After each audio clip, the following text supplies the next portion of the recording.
What's going on, ladies and gentlemen? Crypto Airborne in the house, dropping you guys the latest and greatest cryptocurrency news and updates. Today's January 15th, 2024. Today's video, we'll be doing a crypto market overview. Got some Bitcoin talk I want to share with you guys. Also, we got some MultiversX and ICP news and updates. Some big things are coming. If you guys think that's interesting, stick around and I'll tell you all about it.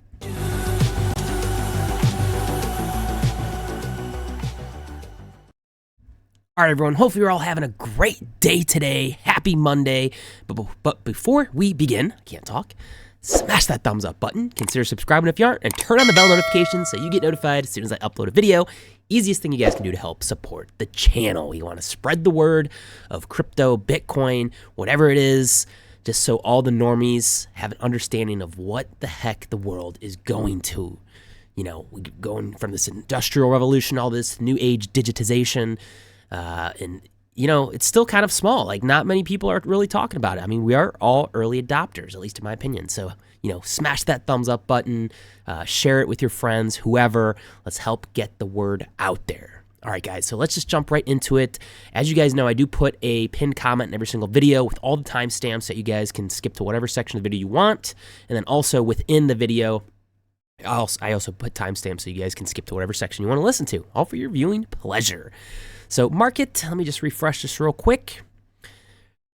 Up a little bit the last 24 hours, only up about 0.41%. We got Bitcoin up about 0.5%, sitting at $42,898. ETH's up about 1.2%, sitting at $2,535. BNB is not doing too bad, up about 4.61%, sitting at $317.96. Take a look at the top gainers the last 24 hours. We got Flare up about 24.31%. We got Big Time up about 17.5% at 47 cents. And Radworks up about 14.45%, sitting at $1.98. Top losers the last 24 hours. We got Parsec down about 18.48%. We got Threshold down about 14%. And Polkastarter down about 8.5%, sitting at 86 cents. Today is January 15th, major holiday. We got Martin Luther King Day. That's the big holiday for today. I know a lot of people are off. Same thing with the stock markets not trading today as well. And also, if you guys didn't know, it's National Bagel Day. So, yeah, crazy. And National Hat Day. Got a hat on. So, shout out for National Hat Day, National Bagel Day, and MLK Day. What other holidays we got? Brew Monday, Blue Monday, Elementary School Teacher Day, Indian Army Day, National Booch Day. Oh, is that like kombucha? Why is kombucha tea so famous? I never got into kombucha or whatever the heck that stuff is. I think I tried it like once or twice.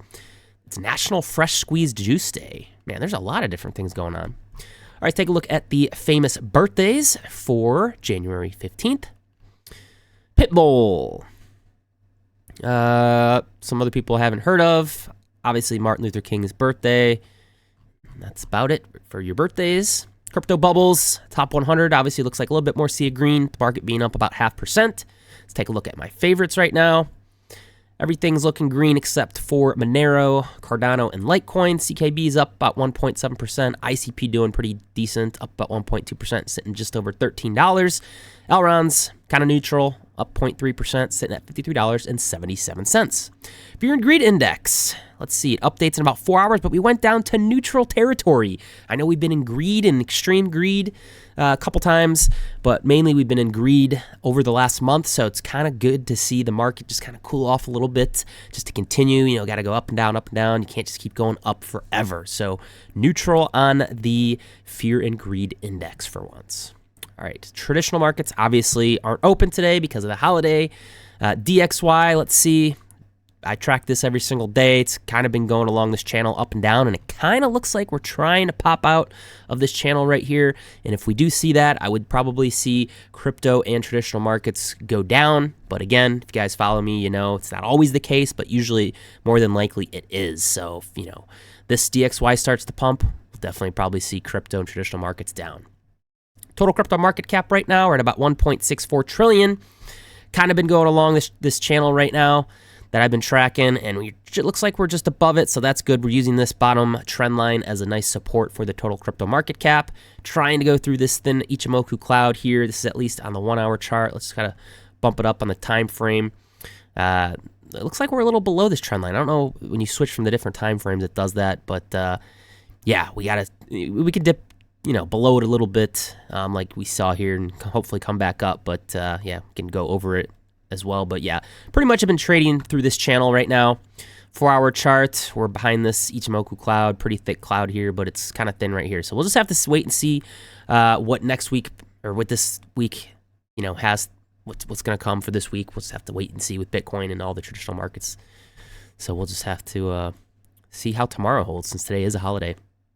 All right, market dominance, Bitcoin dominance, we're at about 51.2% right now, far away from that Ichimoku cloud. Pretty much has been going sideways over the last day or so, but we have seen a steady decline for Bitcoin dominance since around the 9th of January. Well, usually when we see a decline of Bitcoin dominance, that's kind of when you see your altcoins on the rise. All right, so let's talk about Bitcoin. So Bitcoin's up about 0.5%, currently looking at about $42,902. Bitcoin, $840 billion market cap with about $25 billion of trading volume in the last 24 hours. What I'm kind of looking at right now here is this bottom trend line. We've been kind of using this as a support for Bitcoin. We're kind of trading a little bit below it. This is on the daily, kind of a little bit oversold here on the dailies, but more towards the neutral side on the RSI. Kind of what I'm looking at. Taking a look at the 4-hour time frame a little bit. Kind of like have an indecision 4-hour candle going on right now. Looks like we did kind of go all the way up to about 43,330, but kind of just cooling off right now. We'll just have to wait and see. I bet tomorrow, with traditional markets opening up, the spot Bitcoin ETF's third day of trading, we'll just have to wait and see how that is, because that definitely will make the price action move. Obviously, like I said, banks and stock markets are closed today, so spot Bitcoin ETFs are not trading, but Bitcoin never closes. Obviously, you can trade Bitcoin 24/7, 365. Here's a kind of a cool chart put out from Seth. He's saying that as a bull, he wants to see green, but it wouldn't surprise him if we saw this kind of path for Bitcoin take a red. But has this channel right here that Bitcoin's kind of been going along right now, right kind of top of this channel. He's saying that we would all like to see this green break above this channel, but since we're at the top of this channel right here, this trend line, we could kind of go down to this middle heart line here, trade up and down, go below it, maybe touch the bottom down to about that $32,000, $36,000 level here, and then maybe go back up. So just what do you guys think? Let me know. Next thing that I thought was kind of interesting was this chart here that from Stock Money Lizard said that this is a Bitcoin roadmap that he's kind of predicting for this cycle. They posted it on the 31st of December of 2023. So far, it's going according to plan. Kind of first thing that he saw was the bullish momentum until the ETF decision. Obviously, it didn't moon like everyone thought it was going to be. 2, he's expecting volatility and possible correction here in January. He is expecting a new all-time high at the end of this year after the halving, which is going to be driven by mass adoption. You guys can see here the Q1 ETF volatility. And then here the old all-time high, we'll kind of test it right here. We'll have a summer correction.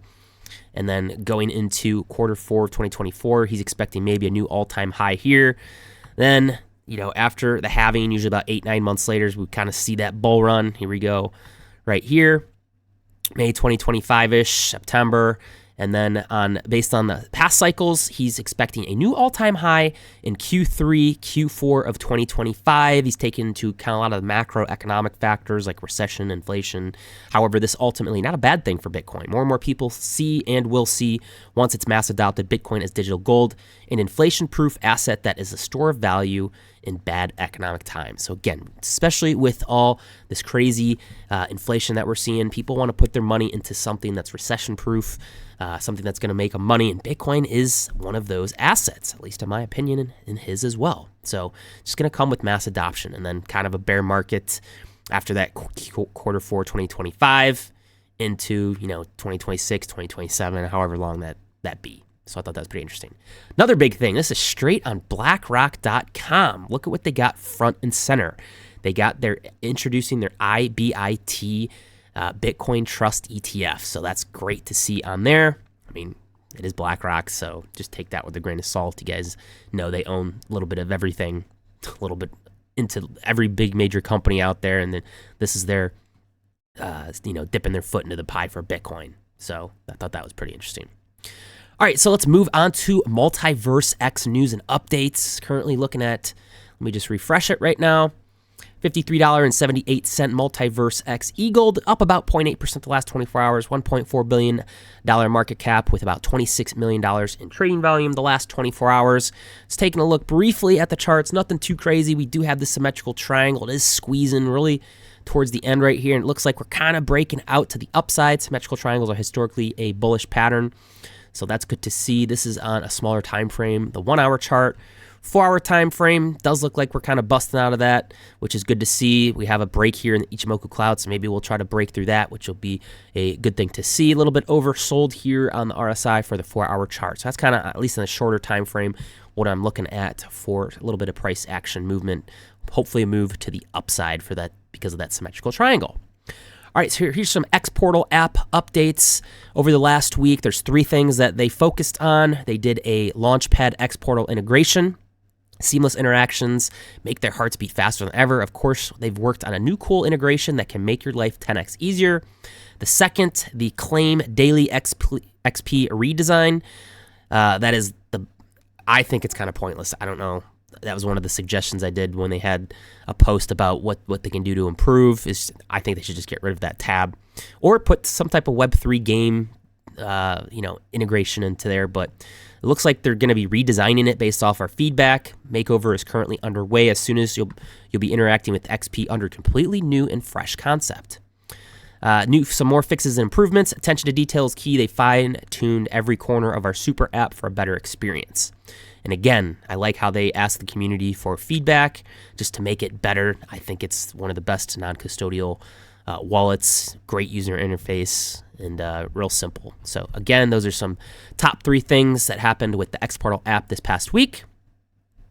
Another big thing that is coming tomorrow is the Cirrus mainnet upgrade. 18 new features, 90 fixes, and other minor changes getting put into production.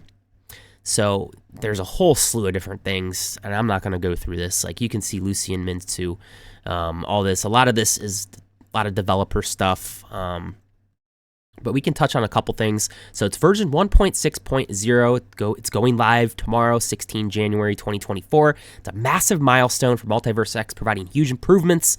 Breakdown of all the changes and improvements coming with the Cirrus upgrade. Optimization, consensus signature check, refractor resolves, multi-key, public key converter reflectors. Again, this is a lot of developer stuff. Most people don't know what that probably means, but he kind of breaks it down here if you guys want to pause and read it. Governance version 3.0 or 3, DNS v2, WebSocket output driver, a whole bunch of different things, sync optimizations, package refactors, full archive, this is, long story short, this is good for MultiversX, it's going to make it faster, easier for developers, just huge upgrade that is coming tomorrow, which is very good to see. Another thing that just happened, and it was audited, is the asynchronous SC to SC calls. Now, you're probably wondering, what the heck is that? But it is a good thing, and I took a little chunk out from this blog post that they just recently posted. So an asynchronous calls enables smart contracts residing in different shards to interact with each other in an agnostic way, with the execution details being handled and abstracted by the virtual machine. With the upgrade to V2, smart contracts will gain the capability to initiate multiple async calls during a single execution and won't be limited to a single async call. So it was recently put through an audit here by this runtime verification team. Here's a link here. If you guys go to their blog post and click on it, it's kind of like a detailed, I think this is on GitHub, just kind of like a report. But yeah, it gets real techie, most of you guys probably don't even care. But again, with the Cirrus upgrade and this asynchronous upgrade as well, this is just more bullish for MultiversX and EGLD. And yeah. And we also got that, 17 days or however many days are left until whatever Benjamin Mintzu, what they're going to say. Who knows? There's a whole bunch of different things that people are thinking about, but that comes on January 31st. That's another huge, hopefully he doesn't let us down, but a lot of speculation of what people think that's going to be. But again, we got all this going on, so that's pretty bullish for MultiversX. All right, so let's jump into Internet Computer. ICP up about 0.5% the last 24 hours. We're looking at about a $13.02 Internet Computer. Excuse me. We're at about a $5.9 billion market cap, about $166 million in trading volume in the last 24 hours, currently ranked number 18.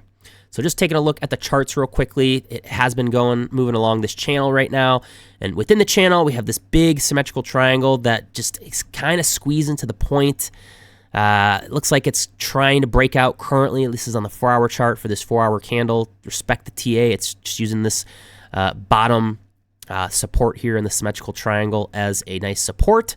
So again, it's kind of looking similar to exactly what MultiversX is with this symmetrical triangle for at least ICP. That's kind of what I'm looking to at least stay in this massive channel that it's been moving in. And then also on the smaller time frame right here, we got that symmetrical triangle. So that's just the bullish pattern that I'm looking for Internet Computer. RSI looking pretty neutral here. So yeah, again, we'll just have to see till the markets and everything starts trading tomorrow just to see how Bitcoin moves, which then all the altcoins and everything usually moves with that. All right, so Internet Computer NFTs, NFT projects. We got Bitcoin Flower, the most volume. That's, it pretty much owns the entire ICP NFT market right now. You guys can see it has the most. If you click on the marketplace here, it's got over 316,000 volume in ICP, followed by Motoko Ghosts and Poked Bots. But Bitcoin Flower does have some things coming for 2024. The Gen 2 2.0 Bitcoin Flower. They got staking planning flowers for seed generation, grapes of wrath for punks, and a curated marketplace. But what they have coming that they just recently tweeted is the Bitcoin Flower Gen 2.0, which is expected to come on January 23rd, which is celebrating Bitcoin Flower's second anniversary. Edition of 2009. The whitelist is 24-hour windows to mint per tier. They got first the Trilogy holders, the Bitcoin Flower holders, so the second, third, the ETH ICP Flower holders, and fourth will be public. So they have that coming on. It looks like it's kind of a pixelated thing they have going on compared to what they have right now. Kind of a little bit more detailed resolution type of NFT that they have. So again, they got that Gen 2.0 that's expected to whitelist on January 23rd, first for the Trilogy holders. So if you guys are holding that, I know it's not cheap, but that's some good news if you guys are a holder for that. All right, so the other big news for ICP is the Canister smart contract can now hold 400 gigabytes in stable memory. It's a 100% increase since Genesis. So it basically makes a lot easier for developers to build complex apps without having to worry about canister memory. This speeds up development and lowers the barrier to entry. So easier for developers, which is a very good thing.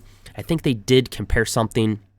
It means a single canister can store 17.4 million Ethereum smart contracts, or the total state of Cardano, which is 151 gigabytes twice. Huge. So that is good to see that the canisters can now hold 400 gigabytes, easier for developers. And, it's still, I think, a sleeping giant, in my opinion, is ICP. Still don't have a lot of these big influencers talking about it. They're just mainly bashing it. But, hey, if you guys are here listening to it, you're probably here early. And, another bullish thing for Internet Computer. All right, so taking a look back at some of the five big things over the past week for Internet Computer. They had this, the CFC St. Moritz Summit. It was well-known for gathering finance and technology experts. They had Dominic Williams gave a keynote for unlocking AI's full potential with the blockchain. So that's good that happened. More exposure to Internet Computer. ICP also launched Dmail Official Subhub, which reached over 26,000 subscribers within just 2 weeks of its launch. So that's good to see. The ICP Hub North America recently hosted a masterclass on the Internet Computer for Oregon Blockchain Group. It's a community-focused, student-led organization at the University of Oregon, solidifying ICP's presence in the Pacific Northwest region while also enhancing talent acquisition for ICP. So that's bullish to see for the Pacific Northwest. BitfinityNet secured $7 million in funding with support from Polychain and FIC Capital, aiming at integrating its EVM with Bitcoin. Their ambitious vision involves bolstering Bitcoin-enabled DeFi services through a sidechain on the internet computer. So that's good to see for Bitfinity, raising that $7 million for new funding. Enhances Bitcoin ordinals with an Ethereum virtual machine on ICP. So more integration, more interoperability, another bullish thing, good to see for internet computer. Last but not least, the ESCE Business School conducted a Web3 marketing innovation course attended by 150 executive students from organizations in France. There were a lot of participants from Web2 industries, which explored the Web3 marketing concepts utilizing DSC VR1. So that is another good thing to see. Some pictures and whatnot. But there are some of the top things from Dfinity over the last week for internet computer. Some bullish news and updates, which is good to see. And last but not least, we have the current supply of internet computer on all the exchanges. I'm going to cover this in pretty much every video just so you guys are aware. So it looks like over the last day from the 14th of January, we had a net inflow of about 134,602 ICP on all exchanges. Let's just kind of look at the breakdown quickly here on Coinbase. So it looks like yesterday for Coinbase, there was an outflow of about 10,498 internet computer. Binance had about 98,885 ICP outflowed. And let's see, on Kraken, we had a net flow of only 207. And the one with the majority of the most inflow was OKX. We had about 274,452 ICP, which was an increase on OKX. But again, total, we had inflow with all those exchanges, an inflow of 134,602 ICP. So, wow, crazy. But still, we have a decline. Again, what does this mean? You can see a supply shock to the upside with the price action, or if you're on one of these exchanges and you're trying to transfer out internet computer, you're obviously going to have a delay. So just something to think about. All right, guys, so that's going to do it for me. Hopefully you guys enjoyed this video. If you did, smash that thumbs up button. Consider subscribing if you aren't. Turn the bell notifications so you get notified as soon as I upload a video. Easiest thing you guys can do to help support the channel. All right, guys, so hopefully you guys have a great rest of your week. I'm going to try to continue to put out videos every day here as much as I can with all the updates, internet computer, MultiversX, Bitcoin, just crypto news in general, to keep you guys posted. But that's going to do it for me.